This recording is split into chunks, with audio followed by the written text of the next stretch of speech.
বিদেশি উদ্যোক্তা গ্রুপের কথা নাম উল্লেখ না করে বলতে পারি, যারা গতকাল মাননীয় মন্ত্রী মহোদয়ের সাথে দেখা করে গেছেন।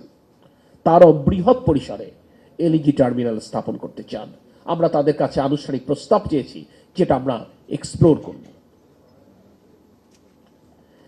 রিনিউয়েবল নিয়ে অনেক কথা হচ্ছে। আমি আপনাদেরকে এটুকু বলতে পারি, আপনারা আশাবাদী হবেন।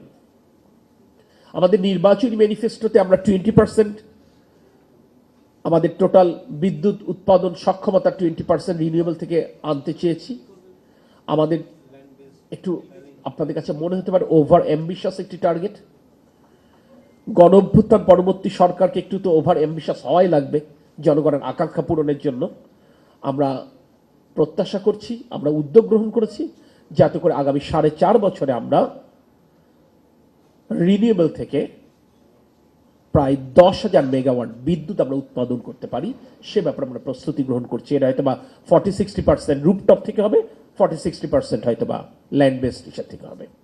আমরা যে নীতিমালা প্রণয়ন করেছি, মোটা দাগে সবাই এটাকে অ্যাপ্রিসিয়েট করেছেন।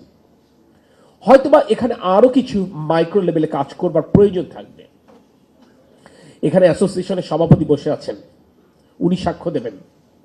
যেদিন বাজেটটা উপস্থাপিত হলো, আমি সেদিন সরকারি দায়িত্বের কারণে দেশের বাইরে ছিলাম। ফিরে আসবার পরে মন্ত্রণালয়ের ওনার সাথে আমার দেখা হলো। আমি ওনাকে হাঁটতে দেখে জিজ্ঞেস করলাম, আপনি আবার এখানে কেন? আপনার চাওয়া তো আমরা পূরণ করে দিয়েছি, বাজেটে তো আমরা রিলিফ দিয়েছি, ছোটদের জন্য আমাদের এখনো কিছুই হবে। আমি বললাম, আপনি আমার রুমে আসেন। আপনি পাওয়ার সেক্রেটারিকে বললাম যে উনি যাচ্ছেন, উনি যা যা বলছেন কিপ এ নোট, এবং ওনাকে বললাম আপনি মুখে না, আপনি লিখে দেন।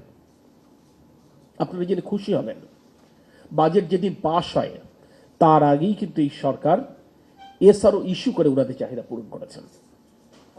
উনি একটি কথা বলেছেন, এই কথাটি উনি আরো একটি ফোরামে বলেছিলেন, যে সরকার যে বাজেটের সুবিধা দিয়েছে, এখন আর কি কিছু কাস্টমস কর্মকর্তা কারণে সেই সুবিধাটা পাচ্ছেন না। আমি কিন্তু ওনাকে একটি কথা বলেছিলাম, যে আপনি একটু বিল অফ এন্ট্রির কপি নিয়ে একটু মেহেরবানি করে মন্ত্রণালয়ে আসেন, আমরা একটু দেখি, আমরা প্রয়োজনীয় ব্যবস্থা নেব। হয়তো উনি ব্যস্ততার কারণে এখনো সময় করতে পারেননি। উনি যদি আসেন, আমি আমার মন্ত্রী মহোদয়কে নিয়ে আমরা সেটা দেখব এবং এটা অবশ্যই অ্যাড্রেস করবো। It's a political government. Government যে সিদ্ধান্তটি নিয়েছে, বাজেট বক্তব্যে যেটা উপস্থাপিত হয়েছে, জনগণকে স্বাক্ষরকে যে বাজেট পাস হয়েছে, সেই বাজেট অনুযায়ী অবশ্যই উদ্যোক্তারা সুবিধা পাবেন, এটি নিশ্চিত করবার দায়িত্ব সরকারের, এবং আমরা সেটি ইনশাল্লাহ নিশ্চিত করব।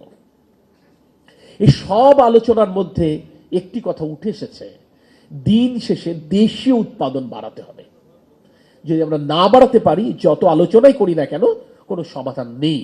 আপনারা জানেন, আমরা অফশোর বিডিং রাউন্ড ওপেন করেছি, নভেম্বর মাসে ইনশাল্লাহ এটা ক্লোজ হবে। আমরা আশাবাদী, যেহেতু বাংলাদেশের সাকসেসফুল বিডিং রাউন্ডের একমাত্র ইতিহাস রয়েছে সাবেক প্রধানমন্ত্রী ম্যাডাম খালেদা জিয়ার সময়। আজ যখন তার সন্তান প্রধানমন্ত্রী চেয়ারে, জনগণ যখন তাকে সরকার পরিচালনার সুযোগ করে দিয়েছে, আমি আশা করছি আপনাদের বুদ্ধি, পরামর্শ, সহযোগিতা এবং আপনাদের দোয়া ইনশাল্লাহ এবার এই বিডিং রাউন্ডটা সফল হবে, এবং আগামী দিনে বাংলাদেশের জ্বালানি খাতের জন্য এটি একটি ইতিবাচক পরিবর্তন আনবে বলে আমরা মনে করছি।